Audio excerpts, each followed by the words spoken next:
Last year, more than 504,000 requests were made for access to phone records, email accounts or online activity. Now this breaks down to 1,381 requests every day, or look at it another way, one every minute. It means that 1 in every 78 adults came under state surveillance in 2008. It means that 1 in every 78 adults came under state surveillance in 2008. Well, the Regulation of Investigatory Powers Act gives police, security services and local councils the right to ask for people's personal information without their knowledge or consent. The number of such requests has soared by 44% between 2006 and 2008. An unarmed passenger shot by an officer at a train station. During another arrest, an officer and a suspect break through a window. And at a baseball game, an unruly fan tased by police. All separate incidents, all caught on cell phone video by witnesses and posted online. Technology's there, we might as well use it. People have been using it against us for years. It's really painful. 18 staples and 6 stitches pieced her head back together after she was tasered by Tucumcari Police Chief Roger Hatcher. Shorter officers right here, and that's when you tased you under your arm? No, up under my rib cage right there. My pants fell down, and I was trying to pick myself up, and I grabbed my air conditioner. I remember that now.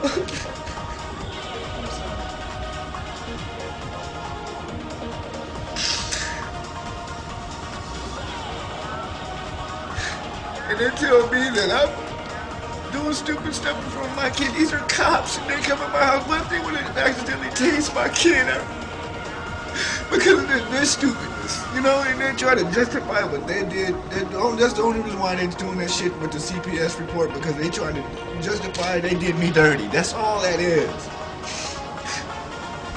And then, you know, that's all that is. They're just trying to make up for what they did.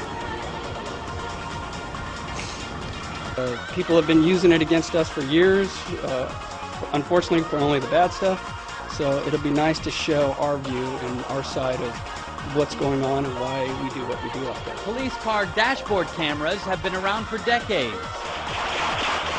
Now police in San Jose, California are taking that idea and extending it to the officers when they leave their vehicles. They're the first major department in the country to test head-mounted cameras. Everything the officers see and hear goes on videotape. It can be reviewed later. One thing we do notice is people do act differently when you're on camera. They're not as natural. They tend to be more nice to us because they know they're being recorded. The cameras are made by Taser International, which also makes the video storage devices. Officers download the recordings after every shift. This is completely tamper-proof because of all the security we have behind it, as far as the encryption, the hashing of the videos, and it is not touched by human hands. The head-mounted cameras have already captured an officer-involved shooting in Arkansas. The video was used as evidence to clear the officer of any wrongdoing. Put the gun down right now. Put the gun down. Writes us, and it shows everyone exactly that we did the right thing, then this pays for itself tenfold. In the future, the cameras may go live, meaning a supervisor back at police headquarters could watch the officers' actions in the field as they happen. The Home Secretary aims to train 60,000 workers in those locations how to deal with an attack. We of course need the secret work that goes on with both the police and the intelligence agencies, but they need to be able to work alongside the public, people that have been trained in shops and crowded areas across the country, security guards and others, local authorities, businesses, the voluntary sector, all of us, to work to keep this country safe. The government strategy, known as Contest 2, is expected to make clear the strength of the terrorism threat. It will claim Al-Qaeda terrorist cells based in the UK are now the most numerous and capable in Europe.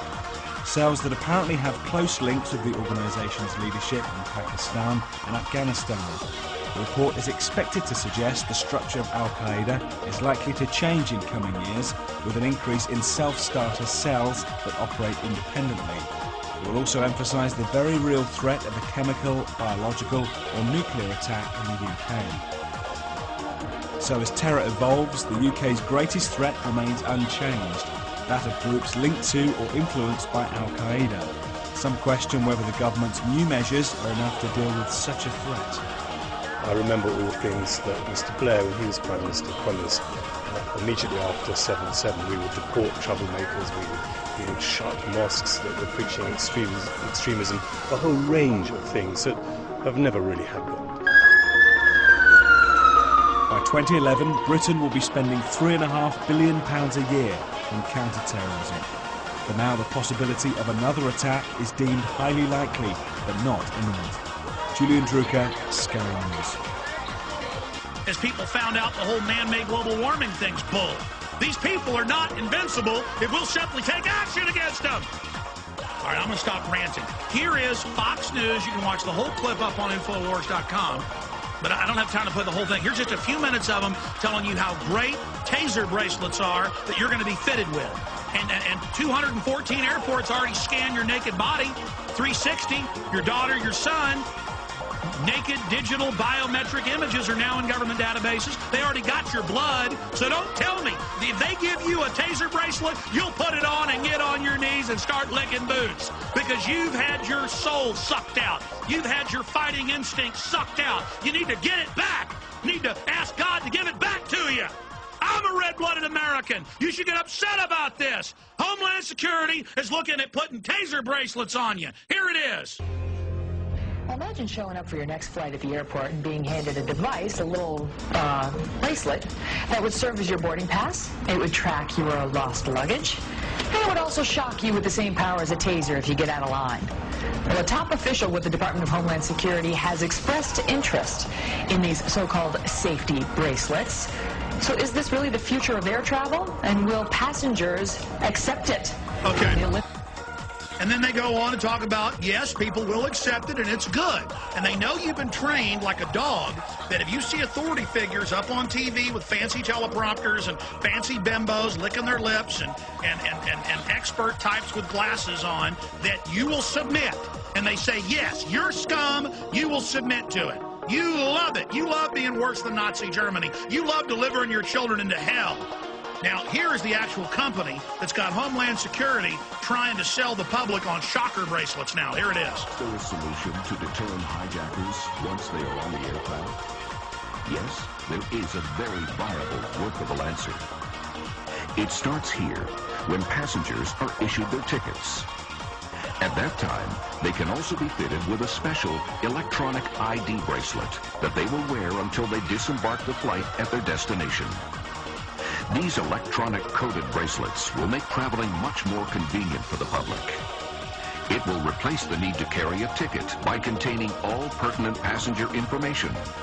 In addition, the bracelet could permit tracking of the passenger through the terminal, including carry-on luggage. Checked luggage can be coded to match the bracelet to ensure no tampering or diversions.